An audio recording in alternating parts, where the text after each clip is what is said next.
Hoje a gente vai falar de vacina.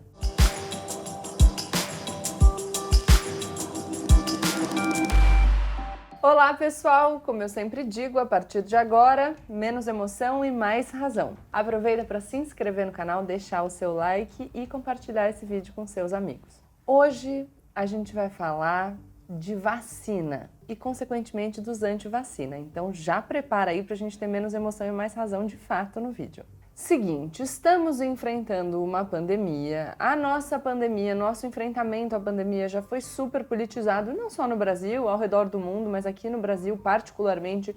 A coisa foi muito delicada. Desde o começo da pandemia, a gente teve aí o presidente Jair Bolsonaro adotando uma postura muito controversa e entrando num embate declarado com governadores e prefeitos e, de forma mais acentuada, com aqueles governadores que se apresentavam como possíveis candidatos contra o Bolsonaro em 2022. Aí o Witzel teve todos os problemas dele e sobrou o Dória, que agora está usando a vacina para conseguir tentar se colocar numa posição melhor em 2022. Então, Bolsonaro politiza a vacina, junto com esse pessoal aí que fala, ai, ninguém vai ser obrigado a tomar e tarará. Sim, mas o Dória também politiza. O Dória tá falando que no final de 2020 ou os primeiros meses de 2021, e claro, sempre colocando na frente os profissionais de saúde, a gente vai ter disponível a vacina que é produzida pelo laboratório chinês Sinovac. Essa vacina chama Coronavac e o pessoal doidão aí bolsonarista tem se referido a ela como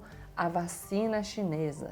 Essa vacina ela é produzida junto com o Instituto Butantan, aqui em São Paulo. O Ministério da Saúde, por sua vez, está apostando na vacina que vem sendo produzida pela Universidade de Oxford em parceria com o laboratório AstraZeneca e que aqui no Brasil vai ser produzida pela Fundação Oswaldo Cruz. Que interessante, que eu gosto sempre de lembrar, mas o Osmar Terra, que é super próximo do presidente Jair Bolsonaro, já foi ministro do governo, vocês devem se lembrar, inclusive já discutiu comigo no Twitter, porque costuma pegar aí dados e manipular para conseguir divulgá-los alterados por um propósito muito escuso, que é defender, por exemplo, que o isolamento social não funciona, mas esse não é o assunto do vídeo, beleza? O Osmar Terra foi um ministro que criticou os estudos da Fundação Oswaldo Cruz sobre as drogas no Brasil, os dados sobre o uso de drogas, dizendo que a Fundação Oswaldo Cruz era tendenciosa, que a pesquisa estava marcada por ideologia, mas agora, curiosamente, em relação à vacina, o governo está aí usando a Fundação Oswaldo Cruz, quer dizer, né? Beleza. O Ministério da Saúde também aderiu a um plano da OMS que vai disponibilizar 40 milhões de doses de vacina, entre as vacinas nas quais eles estão apostando, e dentre elas a que se mostrar mais promissora. A Coronavac não está nesse grupo aí. A Coronavac é a do Dória, de São Paulo, do laboratório chinês, junto com o Butantan. Enfim, o que a gente vê é que o Ministério da Saúde, o governo federal e o governo do estado de São Paulo estão apostando em vacinas diferentes, elas ainda precisam passar pela última fase de testes e serem aprovadas pela Anvisa, tem que fazer tudo certinho. Mas que tanto o Dória quanto o Ministério da Saúde trabalham com vacinas diferentes e com datas diferentes para o início da vacinação. O Dória tem sido muito ousado, falou até no final de 2020, enfim, tudo isso num jogo político, em apostas políticas e tudo mais. E como eu tenho dito que a politização já começou com o enfrentamento da pandemia, a questão da vacina também vai ser marcada por esse embate polarizado que a gente tem assistido em relação a quase todos os assuntos, para não dizer todos os assuntos no Brasil. E quando a gente está falando de questões que envolvem a saúde pública, a gente já teve o exemplo disso no enfrentamento da pandemia, a gente precisa se preocupar particularmente porque isso tem relação com a vida das pessoas. E não só das pessoas que defendem políticas bizarras e alicerçadas em coisa nenhuma. Porque a gente está falando de um vírus que é transmitido de um indivíduo para outro. Ou seja, falando da vacina, e aqui entrando no tema do nosso vídeo, que tem a ver com a politização da vacina, mas que tem a ver principalmente com esse movimento anti-vacina, que já era uma realidade ao redor do mundo, que agora a gente vai assistir com bastante ênfase aqui no Brasil, o pessoal que decidir que não vai tomar vacina não coloca só a própria vida em risco, mas a vida de outras pessoas. Mais ou menos o mesmo fenômeno que a gente viu com o isolamento ou com as máscaras.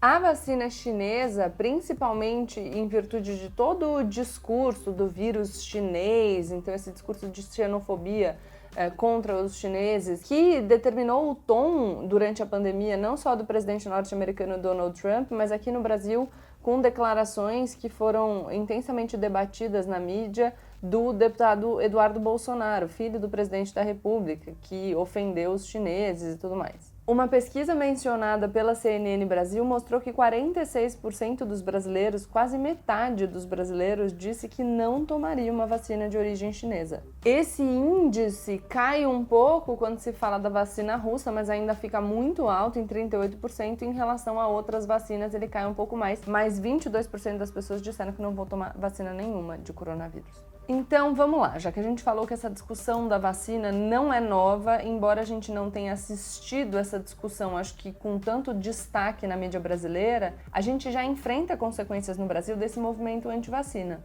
Um exemplo, o sarampo. Em 2016, o Brasil chegou a receber o certificado de país livre do sarampo e agora a gente tem transmissão ativa em 19 estados. Em 2019, ano passado, foi confirmada a primeira morte em virtude de sarampo no estado de São Paulo desde 1997.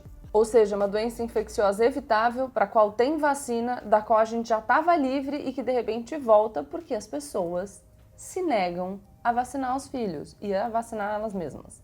Tem uma questão envolvendo a vacinação que é um reflexo dessa crise generalizada que afeta a confiança das pessoas nos governos, nas instituições e nas grandes corporações. E quando a gente fala de vacina, a gente fala de grandes laboratórios, de indústrias farmacêuticas e de decisões que passam pelas instâncias de governo. Então a gente está falando basicamente de tudo em relação ao que as pessoas estão incrementando a desconfiança. E aí a vacina é colocada como um instrumento de dominação dessa nova ordem e, enfim, espaço para teorias conspiratórias.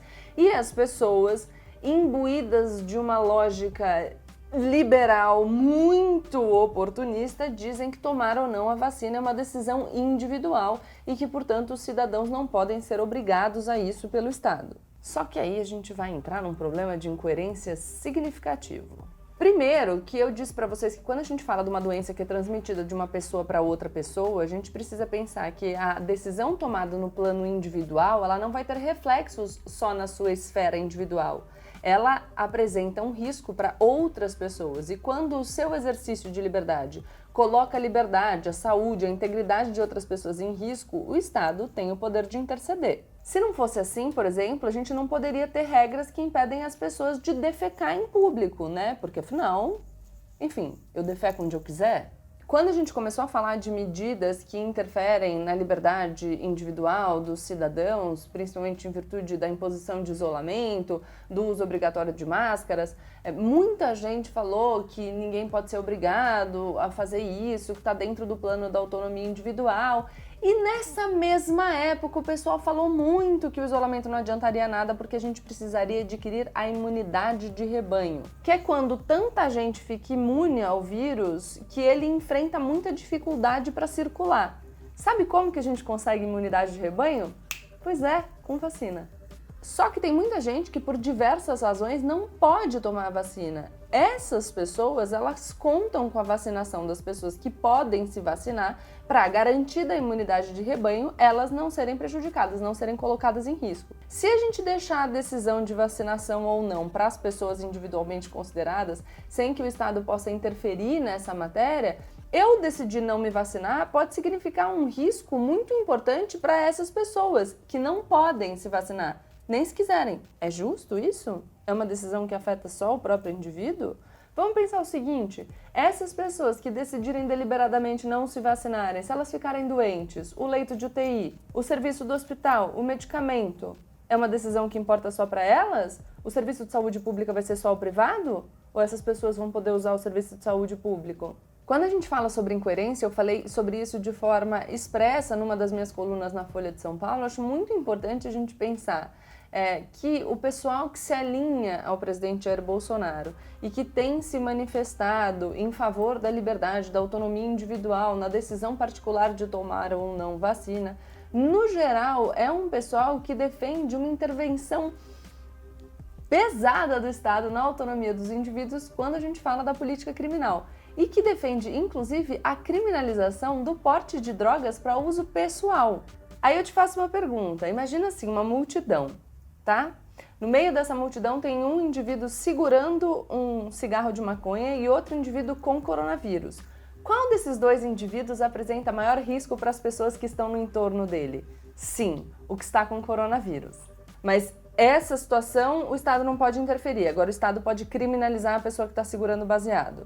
Aí vocês vão falar para mim, ai Gabriela, mas a pessoa que está segurando drogas, ela coloca drogas em circulação. Pois é, a pessoa que está portando vírus, ela coloca o vírus em circulação, né? E a pessoa que está segurando o cigarro de maconha, para colocar esse cigarro para circular, ele precisa ativamente entregar esse cigarro para alguém. Já a pessoa que está com coronavírus, ela transmite mesmo sem querer. Ai, Gabriela, mas você está falando de tráfico de drogas. O tráfico de drogas tem relação com outros crimes muito mais graves, por exemplo, o homicídio. Então a gente criminaliza o homicídio, tá tudo certo. Tem que ter um pouquinho de coerência, entendeu, gente? Porque senão, na verdade, o que a gente diz é, eu sou muito liberal e, portanto, o Estado só pode interferir no âmbito da liberdade individual dos cidadãos naqueles assuntos que eu considero relevantes. Mas quando eu quiser agir, mesmo que eu coloque em risco as outras pessoas, aí não. Aí ninguém pode me limitar. Eu fico com um pouco de cansaço, mas ok. Voltando para o antivacina, quero conversar um pouco com vocês sobre, legal, a gente constatou aí que o vírus está politizado, que a vacina está politizada, a gente está enfrentando um momento de intensa polarização. O que a gente faz, já que a gente está falando de saúde pública? Bom, vocês vão se lembrar que toda vez que eu falo de polarização e toda vez que eu falo da conversa que a gente tem que ter com as pessoas que apoiam, enfim, políticas muito diferentes daquilo que a gente acredita, no geral deve ser uma conversa amistosa e, como chama? Receptiva, pode ser? Sensível, que tem empatia. Por quê? Porque se a pessoa já defendeu muito aquela ideia, e quanto mais absurda for a ideia, por exemplo, quando a gente está falando do antivacina, a pessoa tende a se comportar segundo um viés que é chamado de lealdade de crença. Então, você defende aquilo para mostrar que você é leal ao grupo ao qual você quer pertencer. Lembra daquela história de que a gente sempre quer pertencer a um grupo e a gente vai adaptando as nossas opiniões para aquilo que o nosso círculo considera o mais adequado. Então, se eu achar que ao romper com esse meu grupo, eu não vou encontrar espaço em nenhum outro grupo, eu vou ser ridicularizado, eu vou ser menosprezado, é muito mais difícil eu fazer essa transição. E a gente precisa pensar também que as pessoas que não acreditam nas vacinas, e aqui já dizendo para vocês que isso não é uma prerrogativa da direita, embora a gente veja hoje em dia o movimento anti-vacina, principalmente aqui no Brasil, mais associado com essa ideologia de extrema direita. Eu sempre fico com receio de menosprezar a direita como se tudo fosse o absurdo, tá? Eu gosto de ressaltar que não é. Mas enfim, perdi o fio da meada. Ah, lembrei, a gente encontra pessoal do movimento anti-vacina nos dois espectros políticos, tá? Como a gente encontra nos dois espectros políticos essa crítica às instituições, aos políticos tradicionais e às grandes corporações. E dentre essa galera, claro que existem os mal intencionados que estão querendo cooptar essas pessoas para teorias conspiratórias para conseguir, com isso, facilitar a manipulação de parte do eleitorado para interesses absolutamente escusos. Sim, isso existe. Aliás, tem uma pesquisadora que estuda os movimentos anti-vacina, ela chama, Heidi Larson, e ela é do The Vaccine Confidence Project. O que ela avaliou, ela e a equipe, obviamente, tem um TED Talks dela, analisando as redes sociais, é que o pessoal do movimento anti-vacina coopta as pessoas nas redes, aquelas que estão em dúvida, 500 vezes mais rápido do que os pró-vacina.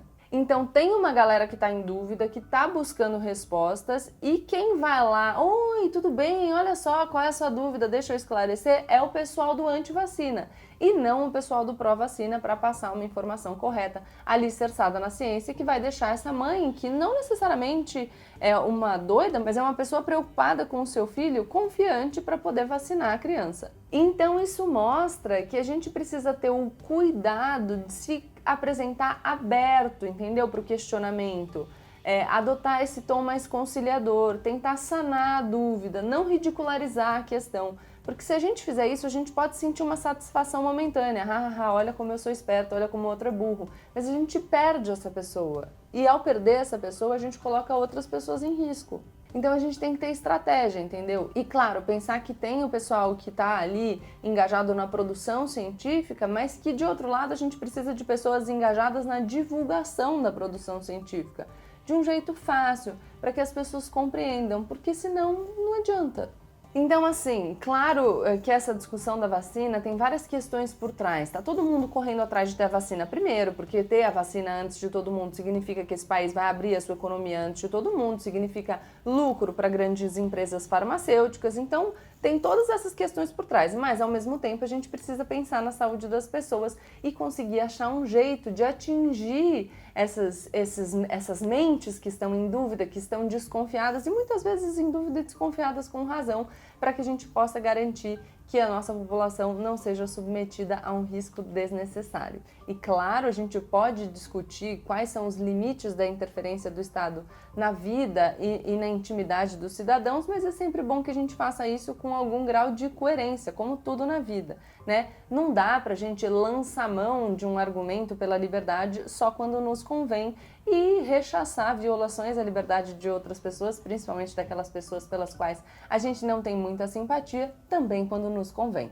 É isso, gente. Vou deixar para vocês aqui embaixo o link desse TED sobre o comportamento dos anti-vacina nas redes. Acho interessante para quem quiser consultar. É bem legal, rapidinho. Se vocês gostaram do vídeo, deixem o like de vocês, se inscrevam no canal e compartilhem com os seus amigos o vídeo. Vocês podem me contar nos comentários se vocês vão se vacinar ou não, para eu entender bem com quem que eu tô falando, tá bom? Beijo, tchau!